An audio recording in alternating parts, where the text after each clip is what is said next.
کا تاج پہنایا ہے تیرے سر پہ ویسے نہیں پہنا دیا. تیری ڈیوٹی ہے. ایک تو اللہ کی طرف سے ڈیوٹی یہ سونپی جاتی ہے اِلَّا لِيَعْبُدُونَ کہ میری اور آپ کی تخلیق کا مقصد صرف اللہ تعالیٰ کی عبادت ہے. میری اور آپ کی تخلیق کا مقصد کیا ہے؟ میرے اور آپ کے وجود کا مقصد کیا ہے؟ یہ جو جہان آپ کو نظر آ رہا ہے یہ تو میرے اور آپ کے لیے ڈیوٹی کے طور پہ کام کر رہے ہیں. اللہ تعالیٰ فرماتے ہیں سارے جہان کو ہم نے آپ کی غلامی کے لیے بنایا ہے اور آپ کو صرف اپنی غلامی کے لیے بنایا ہے.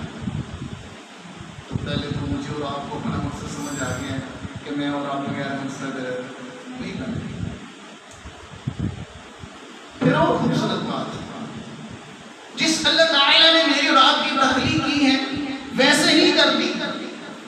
ویسے ہی کہا یہ نہیں کہا کہ ماں کے پیٹ سے باہر نکلو جاؤ جو مرضی کرو. نہیں نہیں نہیں نہیں نہیں نہیں بلکہ میری اور آپ کی رہنمائی کے لیے اللہ تعالیٰ نے وہ کتاب نصیب فرمائی ہے جو محمد رسول اللہ کے سینے اطہر پہ نازل ہوئی ہے اور اس کو کیا کہتے ہیں؟ الرحمن علم القرآن خلق الانسان علمہ البیان.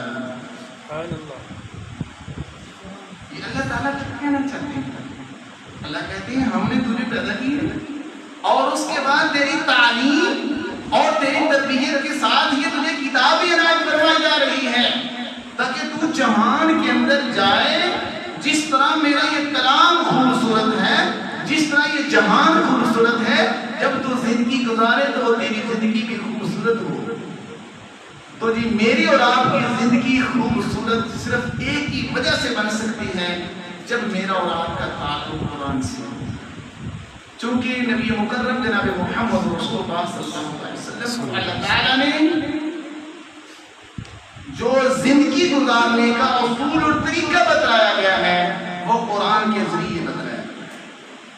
اس لیے قرآن پاک میں اللہ تعالیٰ فرماتے ہیں جی جو ہم آپ کی طرف وحی کر رہے ہیں نا اس کے مطابق آپ نے اپنی زندگی کو گزارنا ہے.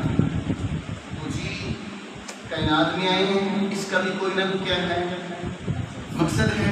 تو پھر اس جہان میں رہنا کیسے ہے اس کے لیے میری اور آپ کی رہنمائی کس کے ذریعے کی جا رہی ہے؟ قرآن پاک کے ذریعے کی جا رہی ہے. آپ جس علم کے ساتھ منسلک ہیں